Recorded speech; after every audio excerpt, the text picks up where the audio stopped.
Ya, selamat petang pemirsa Pagak TV Malang dimanapun Anda berada. Saat ini saya Bang Ugi berada di Dewan Kesenian Malang, di mana di sebelah kanan saya sudah ada narasumber yang luar biasa yang akan mengupas tuntas tentang pameran seni tunggal Bung Yon.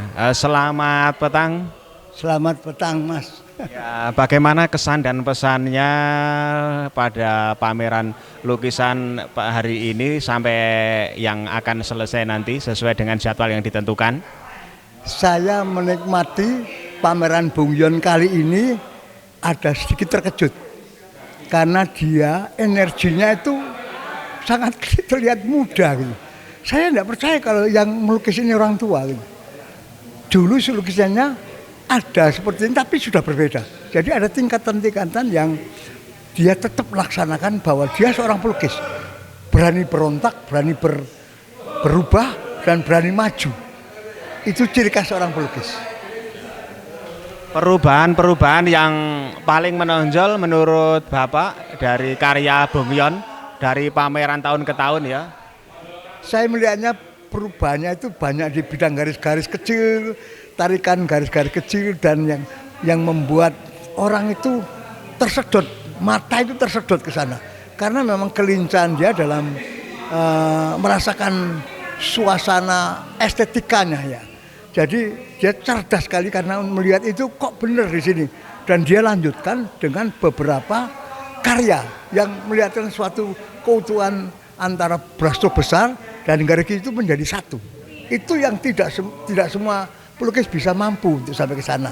Dan Pak Yon, saya percaya ini karena banyak bergaul dengan anak muda. Warnanya jadi muda, goresannya, wah keberaniannya seperti anak muda. Mudah-mudahan jangan menjadi muda dia. Boleh tua, tapi Pak pikirannya tok yang boleh muda. Itu menarik. Karena setiap pelukis itu punya keinginan untuk berubah.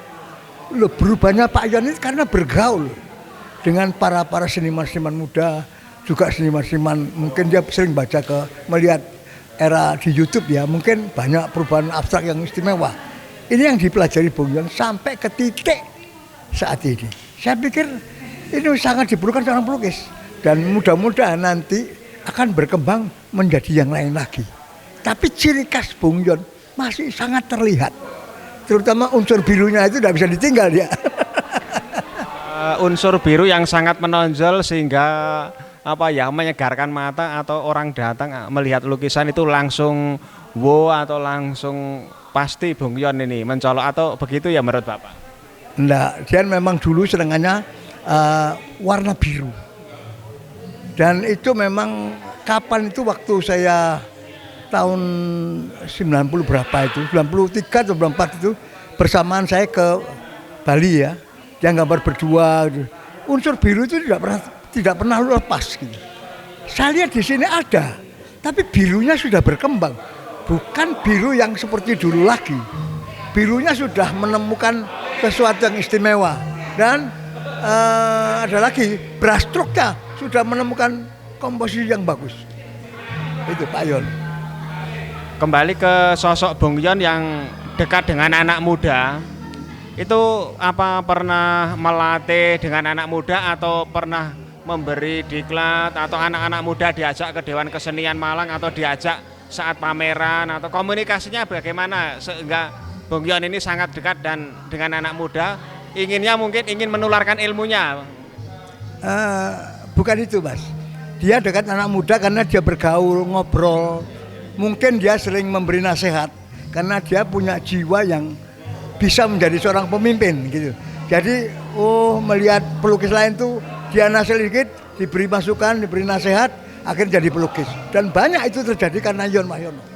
Gitu. Jadi dia punya bakat yang lebih dari melukis saja. Luar biasa ya Bung Yon ya. Kesan positif lainnya sosok Bung Yon untuk ke depan sehingga ada penerus karena Bung Yon itu kan usia semakin tambah ya, tentu harus ada penerus bangsa. Mungkin selain keturunan kan ada dari para pemuda ya di Malang Raya bahkan di Indonesia yang bisa mencontoh seni Bung Yon ini, karena media digital itu kan bisa tersebar sampai nasional bahkan dunia. Menurut saya kalau keturunan Pak Yon itu sudah ada yang dua jadi pelukis, cucunya sama anaknya itu jadi pelukis. Dan tidak mungkin akan mewarisi bentuk seperti Bung Yon, tidak. Pasti dia punya keinginan berbeda, karena sikap pelukis itu tidak mau sama, pengen berbeda. Setiap pelukis itu seperti itu. Yang terakhir, kesimpulan atau saran positif untuk Bung Yon dan juga embrio untuk generasi-generasi muda supaya bisa bersinergi. Ini adalah pameran bagus dan sangat perlu ditonton sama kaula muda, para seniman muda yang perlu belajar. Itu datanglah ke sini karena di sini banyak bentuk-bentuk baru yang mungkin mereka belum punyai. Brushstroke yang berani, pewarnaan yang sangat romantis menurut saya, sangat mengena kepada batin. Perlu dipelajari untuk pelukis muda. Terima kasih Bapak sudah bersedia wawancara dengan Pagak TV. Semoga apa yang disampaikan oleh beliau bisa memberikan manfaat yang positif bagi para pemirsa. Saya yang bertugas Bang Ugi mengucapkan terima kasih. Selamat petang, sampai jumpa. Pagak TV pancen apik gak adik komen.